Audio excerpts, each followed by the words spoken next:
Are you considering buying a home for the first time and you don't understand mortgage rates, the federal funds rate, which has been increasing? What's the difference and how do you even qualify for a mortgage? Well, today I'm going to interview an expert on this topic, so stay tuned.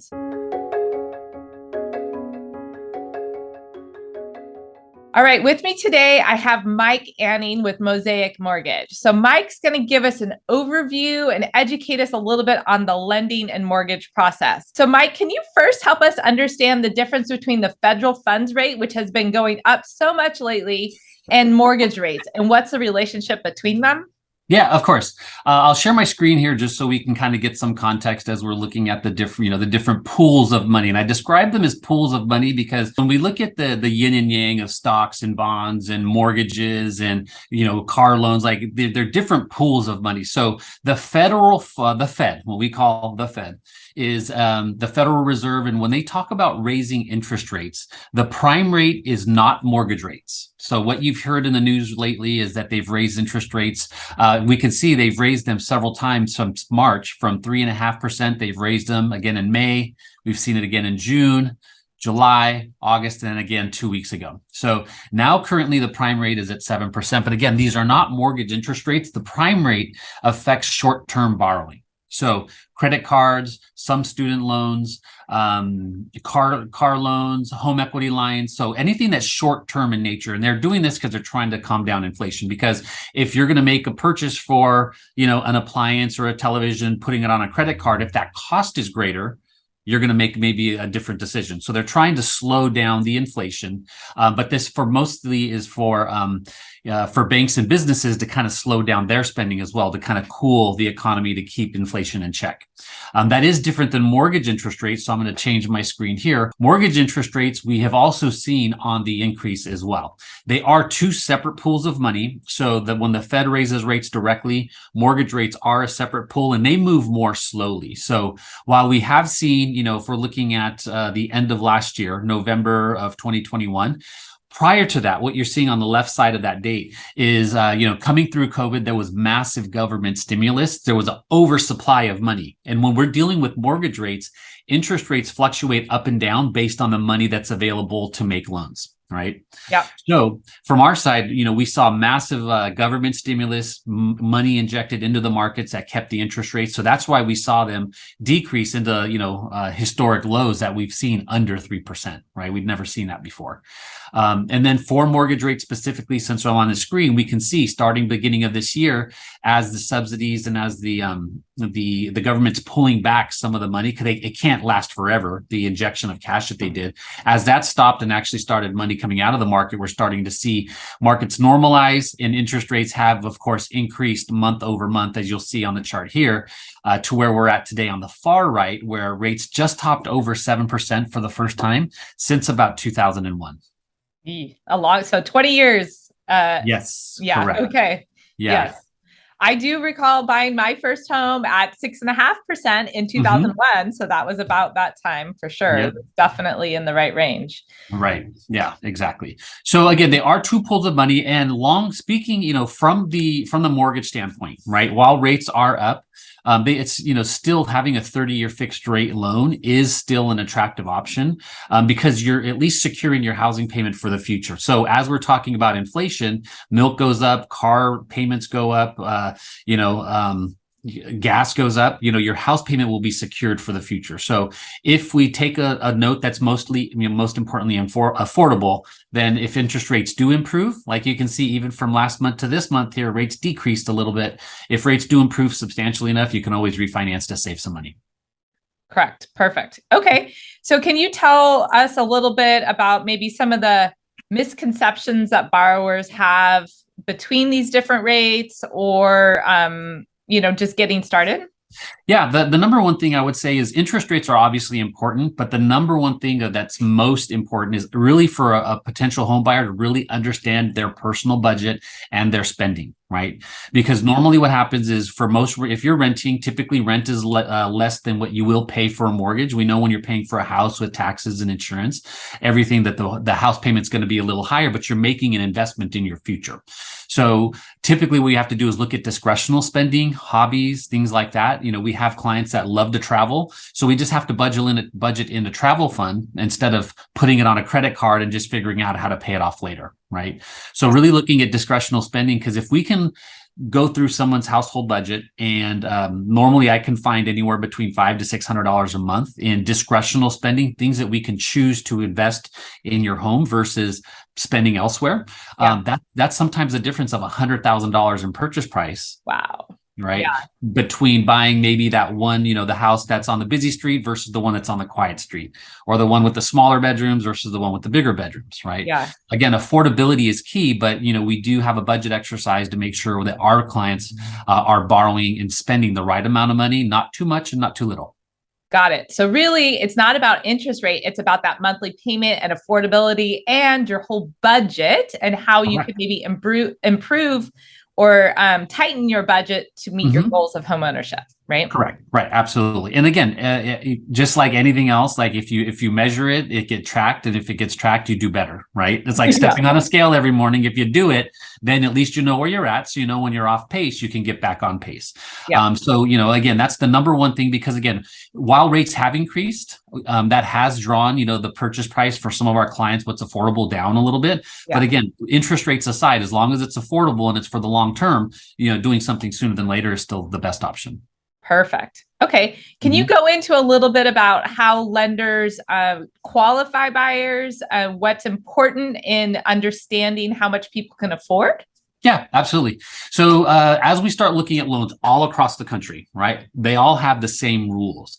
And those rules, go through what we call underwriting. We pull credit reports and do all that. But to start off at a very high level, the three main things that we need to do, or that a lender is going to evaluate to determine what you can borrow, the three main things are going to be, first is credit. So I'm going to share my screen once again and grab this here. On the screen here, you'll see a graph of credit scores. So credit is where everything starts. Yeah. So depending on your credit profile and your credit score, that's going to tell us what interest rates are available and what programs we're going to get. Okay. Right? So everything starts off with credits. That's the number one thing out of the three. So your score and your debt profile is going to tell us where to start. The second thing is going to be income.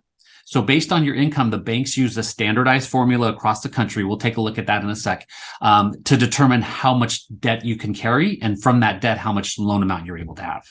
Okay. And then the final thing will be down payment. So credit, income, and down payment, those are the three main building blocks of determining your borrowing power.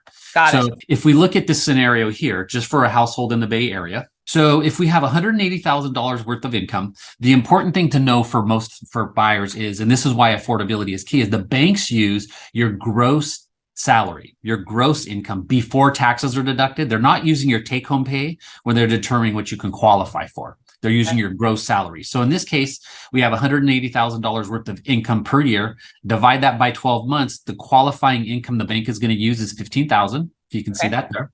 Yep. Now, the banks know you have to spend, you have to pay taxes, groceries, utilities, living expenses, maybe, kids soccer, things like that. So they're automatically going to strip away 55% of your gross income for living expenses.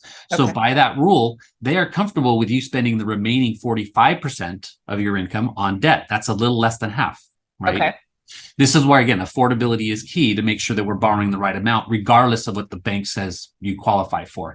But in this case, if we strip away 55%, the remaining 45% is something we call the debt to income, a DTI ratio. So 45% means, from a banking standpoint, they are comfortable with you carrying a mortgage payment of $6,700.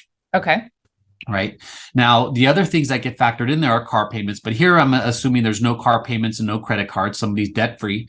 So the total available for their house is still the $6,750.